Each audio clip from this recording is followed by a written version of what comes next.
তাহলে পিতামাতার দোয়া আল্লাহ তাআলার দরবারে কি হয়ে যায়? কবুল হয়ে যায় গ্যারান্টি সহকারে।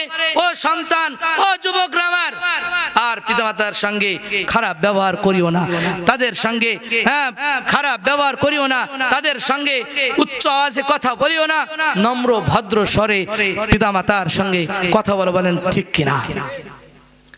সম্মানিত হাজরিন, হযরত মূসা আলাইহিস সালাতু ওয়াস সালাম আল্লাহ তাআলার দরবারে ফরিয়াদ জানালেন, ওগো আল্লাহ, আমার জান্নাতের ভিতরে যেই বন্ধু হবে তার দেখা আমি দুনিয়াতেই দেখতে চাই, তার সঙ্গে আমি সাক্ষাৎ করতে চাই। আল্লাহ রাব্বুল আলামিন হযরত মূসা আলাইহিস সালাতু ওয়াস সালামকে জানায় দিলেন, ও মূসা, অমুক শহরের ভিতরে চলে যাও, সেখানে গিয়ে দেখো তোমার বন্ধু উপস্থিত আছে, অপেক্ষা করতেছে। কিন্তু যে তোমার বন্ধু হবে ওই বন্ধুটা ছিল একটা কসাই। একটা কি ছিল? কসাই ছিল। আল্লাহ তাআলার হুকুম পেয়ে, আদেশ পেয়ে হযরত মূসা আলাইহিস সালাতু ওয়াস সালাম আর দেরি না করে অমুক শহরে চলে গেলেন। গিয়ে দেখেন যে একজন কসাই গোশতগুলা বিক্রয় করা হয়ে গেছে, কিছু গোশত ঝোলার ভিতরে নিয়ে বাড়ির দিকে রওনা হয়েছে।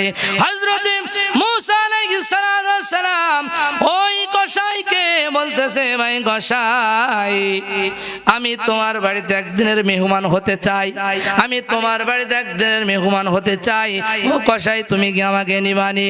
কসাই বলতেছে, কোনো সমস্যা নাই, গোশত আমার বাড়ির, কোনো সমস্যা নাই, মেহমান হন, কোনো সমস্যা নাই।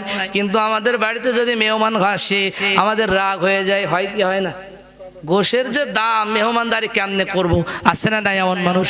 কিন্তু মেহমানদারি করা কি বলেন তো রাসূলের সুন্নাত, রাসূলের সুন্নাত। হযরত মূসা আলাইহিস সালাতু ওয়াস সালাম বলতেছেন, হ্যাঁ অবশ্যই আপনি আমার বাড়িতে মেহমান হতে পারেন। বলেন সুবহানাল্লাহ।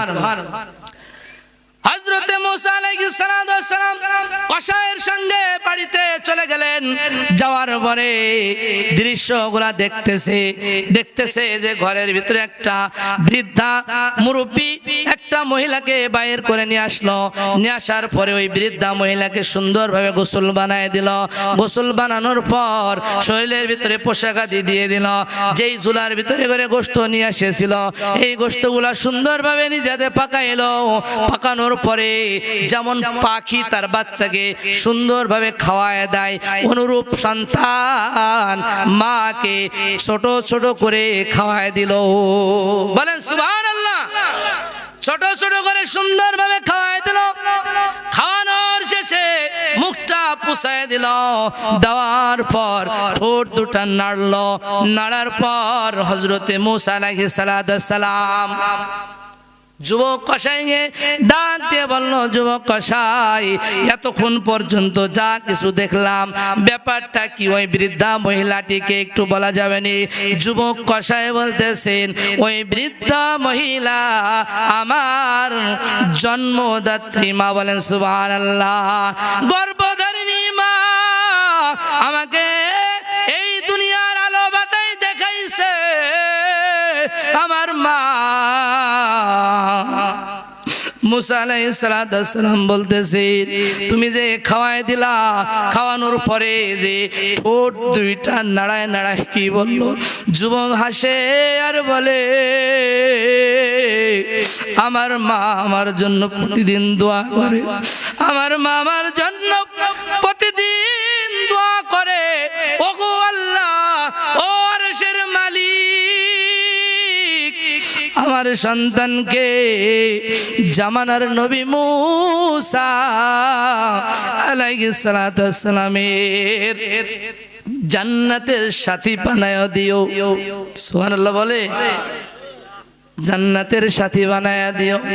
এই কথা শোনার সঙ্গে সঙ্গে নবী আনা মূসা আলাইহিস সালাতু ওয়াস সালাম হাসি দিলেন যে মায়ের দোয়া কবুল হয়েছে রে যুবক। ও যুবক, মায়ের দোয়া কবুল হয়েছে। ওই যুবক কসাই তো আর জানে না আমার বাড়িতে কে আসছে, আমার বাড়িতে কে আসছে। তখন নবীজি মূসা আলাইহিস সালাতু ওয়াস সালাম বলেন, ও যুবক সন্তান, তোমার মায়ের দোয়া কবুল হয়েছে। যুবক বলতেছেন, কেমন ভাবে কবুল হইল আমার মায়ের দোয়া? নবীজি মূসা মুসা বলতেছেন আমি হলাম জামানার পয়গম্বর মুসা আলাইহিস সালাতু ওয়াস সালাম। আল্লাহু আকবার। ও দুনিয়ার মুসলমান, মা বাবার দোয়া কি কবুল হয় কিনা হয় তার গ্যারান্টি সহকারে বাস্তব নমুনা ইতিহাসের পৃষ্ঠায় চলে আসছে। কথা বলেন ঠিক কিনা? একটু জিকির করে লা ইলাহা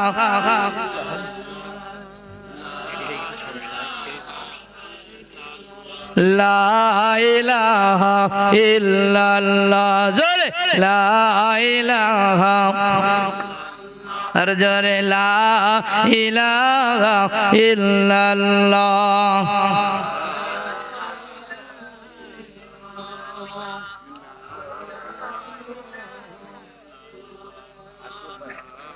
লা ইলাহা লা ইলাহা ইল্লাল্লাহু বলে রে আমার মন। আল্লাহুম্মা সাল্লি আলা সাইয়্যিদিনা মাওলানা মুহাম্মদ ওয়া আলা আলি সাইয়্যিদিনা মাওলানা মুহাম্মদ। সকলে বলি সাল্লাল্লাহু। দুনিয়ার মুসলমান ইমানদারের দল, তাহলে মা বাবার দোয়া আল্লাহর দরবারে কবুল হয়ে যায়। তিনজন ব্যক্তির দোয়া, এক নম্বর কি বলেন? মুসাফির। এক নম্বর কি? মুসাফির।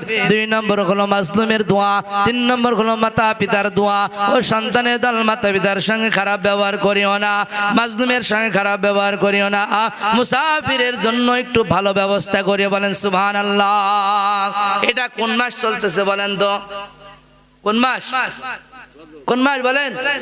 রজব মাস চলতেছে। রজব মাসের পরে শাবান মাস। কোন মাস? শাবানের পরে কোন মাস? রমজানুল মুবারক। এই মাসে আল্লাহর হাবিব বিশ্ব নবী মুহাম্মদ মুস্তাফা সাল্লাল্লাহু আলাইহি সাল্লাম একটা দোয়া শিক্ষা দিয়েছেন। কি শিক্ষা দিয়েছেন? দোয়া শিক্ষা দিয়েছেন। আল্লাহুম্মা বারিক লানা ফি রজব ওয়া শাবান ওয়া বাল্লিগনা রমাজান। ওগো আল্লাহ, রজব এবং শাবানের ভিতরে বরকত দান করো এবং আমাদের সকলকে রমজান পর্যন্ত পৌঁছায় দাও। বলেন আমিন। রমজানে পৌঁছানোর পরে কি করবো? আগডুম বাগডুম করবো না, রমজানে রোজা রাখবো। ও আমার মা বোনরা যারা বসে আছেন গোপনের ভিতরে, আপনারাও শুনেন গভীর ভাবে। আমরা রমজানুল মুবারক মাস সামনে আগত। রমজানের রোজাগুলি আমরা কি করব?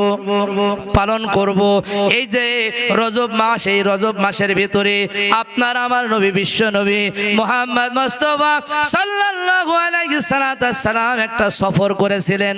সফরের নাম কি বলেন তো? মেরাজ।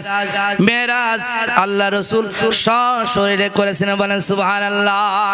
নবীজি সাল্লাল্লাহু আলাইহি সাল্লাম উম্মে গানির ঘরে শুয়ে আছেন। ইতিমধ্যেই জিবরাইল আলাইহিস সালাম আগমন করলেন। আগমন করার পরে নবীজিকে উঠায় নিয়ে জমজম কূপের পাড়ে নিয়ে গেলেন। নিয়ে যাওয়ার পর নবীজিকে শোয়া দিলেন। শোয়ানোর পরে নবীজির সিনাটাকে ফেড়ে ফেললেন। আল্লাহ রাব্বুল আলামিন একটা জান্নাতের থেকে একটা পাত্র দিয়েছেন।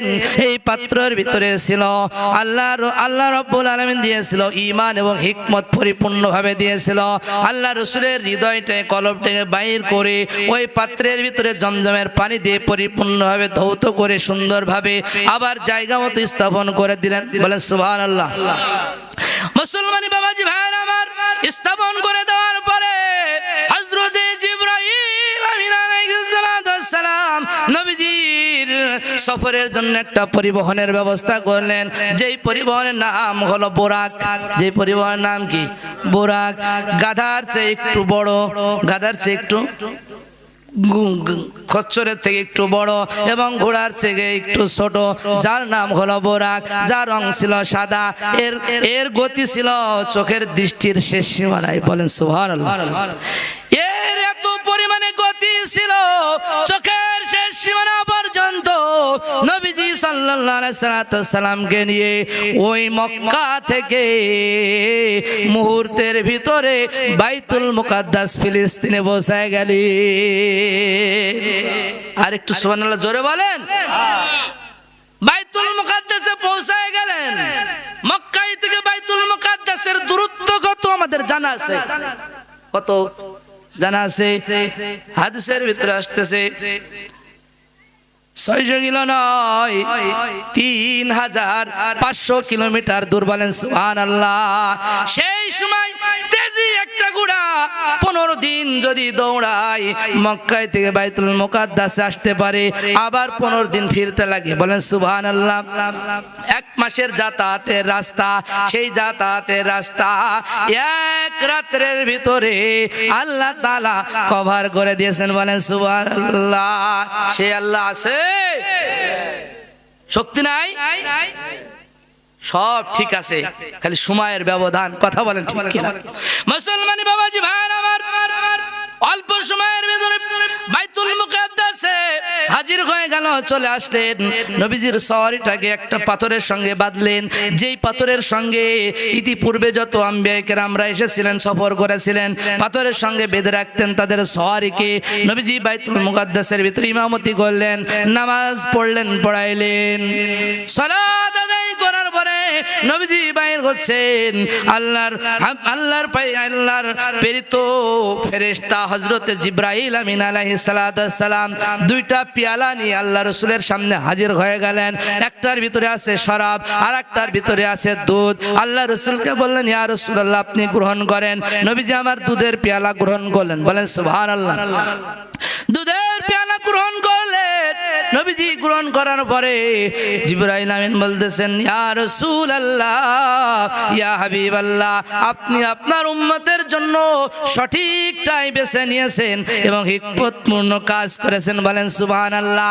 আর যদি আপনি মদের পেয়ালা গ্রহণ করতেন তাহলে আপনার উম্মত সব পথভ্রষ্ট হয়ে যায়। তো বলেন নাউজুবিল্লাহ। মুসলমানি বাবাজি ভাইরা আমার, বাইতুল মুকাদ্দাস থেকে ঊর্ধ্ব জগতের সফর শুরু হয়ে যাবে। জিবরাইল আমিন আলাইহিস সালাম 600 পাখায় ভর দিয়ে নবীজিকে সঙ্গে নিয়ে প্রথম আসমানে চলে গেলেন। কোথায় গেলেন? প্রথম আসমানে চলে গেলেন। যাওয়ার পরে দরজার ভিতরে নক করলেন। দরজায় নক করার পরে ভেতর থেকে আওয়াজ আসে, কে? জিবরাইল আমিন বলতেছেন, আমি জিবরাইল। ফের আবার ভেতর থেকে আওয়াজ আসতো, তোমার সঙ্গে কে আছে? জিবরাইল বলতেছেন, আমার সঙ্গে আছেন আখিরি জামানার পয়গম্বর বিশ্ব নবী মুহাম্মদ মুস্তাফা সাল্লাল্লাহু আলাইহি সালাম। দরজা খুলে দেওয়া হইল, ভিতরে ঢুকলেন। ভিতরে ঢোকার পরে হযরতে আদম আলাইহিস সালামের সঙ্গে সাক্ষাৎ হয়ে গেলেন। বলেন সুবহানাল্লাহ। আদম আলাইহিস সালামের সঙ্গে সাক্ষাৎ হইল। সাক্ষাৎ হওয়ার পরে এরপরে প্রথম আসমান থেকে দ্বিতীয় আসমান, নবীদের সঙ্গে সাক্ষাৎ হইল। তৃতীয় আসমানে গেলেন, নবীদের সঙ্গে সাক্ষাৎ হইল। চতুর্থ আসমানে গেলেন, নবীদের সঙ্গে সাক্ষাৎ হইল। পঞ্চম আসমানে গেলেন, নবীদের সঙ্গে সাক্ষাৎ হইল। ষষ্ঠ আসমানে গেলেন, মুসা নবীর সঙ্গে দেখা হয়ে গেল। সপ্তম আসমানে গেলেন। যাওয়ার পরে মুসলিম জাতির পিতা, আপনার আমার জাতির, মুসলিম জাতির পিতা হযরতে, নাম বলেন সবাই, বলেন আরো জোরে। এখন জোর হবে না, ভালো জোর হবে, কথা বলেন ঠিক কিনা? হযরত ইব্রাহিম আলাইহিস সালামের সঙ্গে সাক্ষাৎ। হযরত ইব্রাহিম আলাইহিস সালাম আল্লাহর হাবিবের সঙ্গে সাক্ষাৎ হয়ে গেল। কোথায়? সপ্তম আসমানে। হ্যাঁ, সপ্তম আসমানে, সেখানে সিদরাতুল মুনতাহার সঙ্গে হযরত ইব্রাহিম আলাইহিস সালাম ইলম দিয়ে বসে আছেন। নবীজির সঙ্গে সাক্ষাৎ হয়ে গেল। সিদরাতুল মুনতাহা আবার কি জিনিস? সিদরাতুল মুনতাহা এমন একটা জায়গা যেখানে ফেরেশতারা নামাজ পড়ে। বলেন সুবহানাল্লাহ। ফেরেশতারা কি করে? নামাজ পড়ে। হাদিসের ভিতরে আসতেছে, এমন একটা জায়গা যেখানে একজন ফেরেশতা তার জীবনে, তার হায়াতে 1 ওয়াক্ত নামাজ পড়ার সে পারমিশন পাবে। বলেন সুবহানাল্লাহ। তাহলে প্রত্যেক ওয়াক্তে কত হাজার ফেরেশতা নামাজ পড়ে? 70,000 ফেরেশতা সেখানে নামাজ আদায় করে। ওই ফেরেশতা আর কিয়ামতের আগ পর্যন্ত সে আর চান্স পাবে না ওই জায়গায় নামাজ পড়ার। বলেন সুবহানাল্লাহ। এত ফেরেশতা আল্লাহ তাআলা কি করেছেন? তৈরি করেছেন। বলেন না একবার সুবহানাল্লাহ। এরপরে নবীজি সাল্লাল্লাহু আলাইহি সাল্লামকে আল্লাহ রাব্বুল আলামিন ডেকে নিলেন কাছে। মুলাকাত সাক্ষাতের জন্য। এরপরে আল্লাহ রাসূল সাল্লাল্লাহু আলাইহি সাল্লামকে বিভিন্ন জায়গা পরিদর্শন করাইলেন, ঘোরাইলেন, জান্নাত দেখলো, জাহান্নাম দেখলো। সেই জাহান্নামের ভিতরে কিছু কিছু জায়গায় দেখা গেল মেয়েদের, নারীদের উপরে খুবই অত্যাচার হচ্ছে। তাদের চুলের ভিতরে এরকম ভাবে রশি টাঙায় ঝোলায় রাখছে, তাদের স্তনের সঙ্গে বড়শি লাগায় ঝোলায় রাখছে। এইরকম ভাবে আল্লাহ রাসূল দেখলেন। বলেন নাউজুবিল্লাহ। আল্লাহ রাসূল যা দেখলেন এর পরিপ্রেক্ষিতে আল্লাহ রাসূল বললেন জাহান্নামের ভিতরে অধিকাংশই নারী, অধিকাংশই নারী। আমার মা বোনেরা যারা এসেছেন গভীর মনোযোগ দিয়ে শুনবেন। আপনারা তো হচ্ছে সেই হযরতে খাদিজাতুল কুবরা রাদিয়াল্লাহু তাআলা আনহার উত্তরসূরি, হযরতে ফাতেমাতুজ জোহরা রাদিয়াল্লাহু তাআলা এর উত্তরসূরি। আপনারা এমন কেন? আপনারা সব সময় বেপরদায় চলাফেরা করতে পছন্দ করেন, আপনারা স্বামীর খেদমত না করতে পছন্দ করেন। কথা বলেন ঠিক কিনা? কিন্তু আপনাদের স্বভাব চরিত্র থাকতে হবে খুব ভালো এবং নম্র ভদ্র। আপনারা থাকবেন পর্দার ভিতরে, এটাই হচ্ছে শরীয়তের বিধান। কথা বলেন ঠিক কিনা? সম্মানিত হাজিরিন, এজন্য আসুন আল্লাহ রাসূলের যে হুকুম বিধান আল্লাহ তাআলা নাজিল করেছেন, ফরমাইছেন, তদ অনুযায়ী যদি আপনি আমল করতে পারেন এবং আপনার পরিবারকে যদি আমল করার তাগিদ দিতে পারেন, তাহলে এই সমাজ সুন্দর সমাজ এবং সুন্দর পরিবেশ তৈরি হয়ে যাবে, কোরআনের পরিবেশ তৈরি হয়ে যাবে, হ্যাঁ, রাসূলের আদর্শবান হয়ে যাবে ইনশাআল্লাহ। আমরা রাজি আছি না? এই ওয়াজ বাড়িতে নিয়ে যাবেন না এখানে রেখে যাবেন? নিয়ে যাবেন না সবাই ইনশাআল্লাহ। সম্মানিত উপস্থিতি, আমার কণ্ঠ একদম বসে গেছে, কথা বলতে খুবই কষ্ট হচ্ছে। তারপরও যাই হোক, আল্লাহ তাআলা আমাদেরকে কি দিয়েছেন? শক্তি দিয়েছেন, এজন্য কথা বলতে পারছি এবং আপনারা শুনতে পারছেন। সম্মানিত উপস্থিতি, এবার আসুন আল্লাহ তাআলা যে আপনাকে আমাকে নাজিল করেছেন, আল্লাহ তাআলা আপনাকে আমাকে যে দুনিয়াতে সৃষ্টি করেছেন, এই উদ্দেশ্য হচ্ছে ভাই আল্লাহ তাআলার দাসত্ব এবং গোলামি করার, তাছাড়া আর কোনো কিছুই নাই। কথা বলেন ঠিক কিনা? এই গোলামি দাসত্বটা কার তরিকায় করবেন? শয়তানের তরিকায় না রাসূলের তরিকায়? রাসূলের তরিকায়। যদি রাসূলের তরিকায় যদি করতে পারেন তাহলে রাসূলের সঙ্গে জান্নাতে যাইবেন, আর রাসূলের তরিকায় ছাড়া যদি শয়তানের তরিকায় করেন তাহলে জাহান্নামে যাইবেন। স্পষ্ট কথা। আজকের ওয়াজের তাফসীর মাহফিলের শেষ কথা হচ্ছে কি? রাসূলের তরিকা আর না শয়তানের তরিকা। কোন তরিকাটা বেছে নেবেন? রাসূলের তরিকা। রাসূলের তরিকা মোতাবেক চলবো। শয়তানের তরিকা আজকের থেকে আমরা ডিলিট করে দেব, ফরম্যাট করে দিলাম। আমার মা বোনরা যারা আছেন 4টি আমল করবেন, কয়েক মিনিট কথা বলেই ছেড়ে দেব। 4টি আমল করবেন। 1 নম্বর হচ্ছে 5 ওয়াক্ত নামাজ সুন্দরভাবে আদায় করবেন। 2 নম্বর আমল হচ্ছে রমজানুল মুবারক মাসের রোজাগুলি সুন্দরভাবে পালন করবেন। এরপরে আমল হচ্ছে আপনার নিজের ইজ্জতকে, সতীত্বকে কি করবেন? হেফাজত করবেন, অর্থাৎ পর্দা পুশিদার ভিতরে চলাফেরা করবেন, পর্দা পুশিদা করে বাজার ঘাটে যাবেন। এরপরে হচ্ছে আপনি স্বামীর খেদমত করবেন।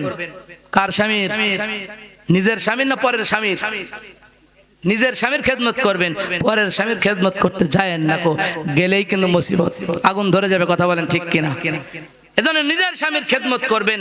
এই 4টি আমল করেন। আল্লাহর হাবিব বলেন জান্নাতের 8টি দরজা ওই মহিলার জন্য খোলা হয়ে গেল, সে যেই দরজায় ইচ্ছা সে জান্নাতে ঢুকে যাবে। বলেন সুবহানাল্লাহ। আল্লাহ তাআলা আমাদের সকলকে সুন্দরভাবে আমল করার তৌফিক দান করেন। আমিন। ওয়া আখিরু দাওয়ানা আলহামদুলিল্লাহি রাব্বিল আলামিন।